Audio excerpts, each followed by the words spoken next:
Having a look at the Kenyan shilling, it closed 0.3% weaker on Monday to about 83.9084 shillings after the central bank postponed its monetary policy committee meeting to later today, prompting dollar purchases as banks were betting on a rate cut. Policymakers held the key lending rate at 9.5% in their last meeting in March. Let's now have a look at the stock market, whereby we saw the NSE 20 share index inch up 26.26 points to close the day at 4,846.43 points, with strong performance recorded by the blue chips. And in this case, we're looking at Safaricom, we're looking at Kenya Commercial Bank, and also looking at East African breweries. And the all share index was up 0.8% to stand at 120.99 points.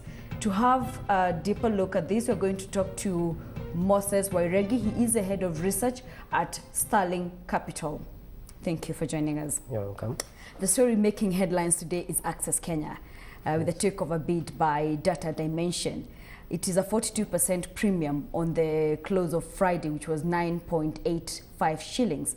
Is this the best time to sell?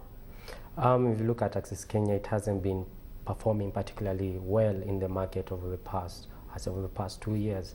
So it's been trading over those past 2 years, been trading below the IPO price of 10 shillings.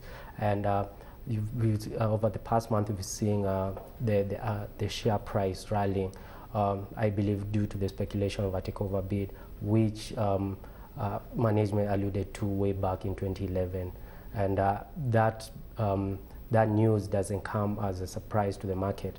And I believe at the current price, the offer price of 14 shillings, I think that's a fair value for Access Kenya. Do you think it's a raw deal for the shareholders who saw a stock pick of 40 shillings?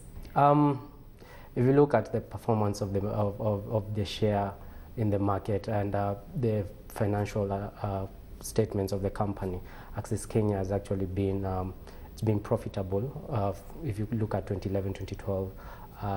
The EPS jumped from 50 cents to 69 cents, and last year they're paying out a dividend of 30 cents compared to none in 2011. That shows management are really confident with the business strategy going forward, and the outlook of the industry going forward, considering that Access Kenya is one of the main ISPs in the countries. If you look at their corporate business, if you look at their retail business, it's doing fairly well. Some of the analysts seem to argue that Access Kenya is grossly undervalued at a time where we have seen an explosion in the internet market. Do you hold the same view? I'd say Access Kenya at 15 shillings, it's the fair value. I think it's a fair value at 15 shillings. If you look at the internet market, it's largely, if you look at the internet subscription numbers released by CCK on a quarterly basis, yes, we have been growing steadily, been growing by on average about 35%.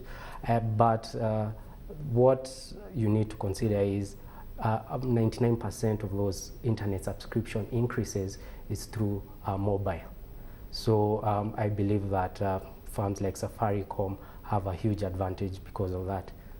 I'm glad you've mentioned Safaricom, because that is one of the players that probably is likely to have some of the waters unsettled if the deal does go through. Do you see this happening, especially if we see, because Data Dimension's data is already present in Kenya through subsidiaries, and now if they're able to consolidate their presence in Kenya with the acquisition of Access Kenya, is that likely to have an impact on Safaricom? Yeah, I believe it's likely to have an impact in the whole market.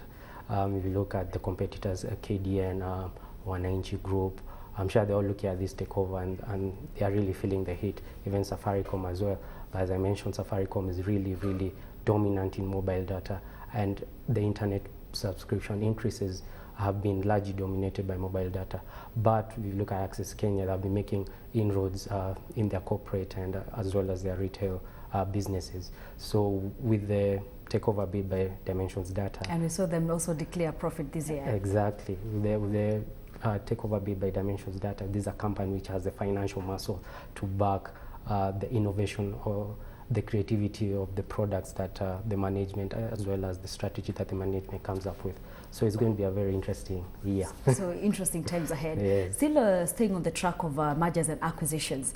This year we saw one of the deals collapse of Puma and Colonel Cobble, and there was various challenges that were cited. One of them including employees also blocking the sale. What are some of the headwinds that you can see ahead of Access Kenya?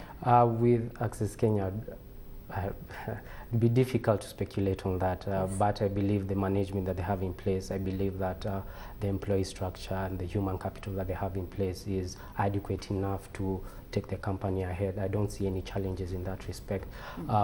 In terms of litigation risk, I don't see any litigation risk against the company. So in terms of headwinds, I don't foresee any headwinds. It's All very right. minimal.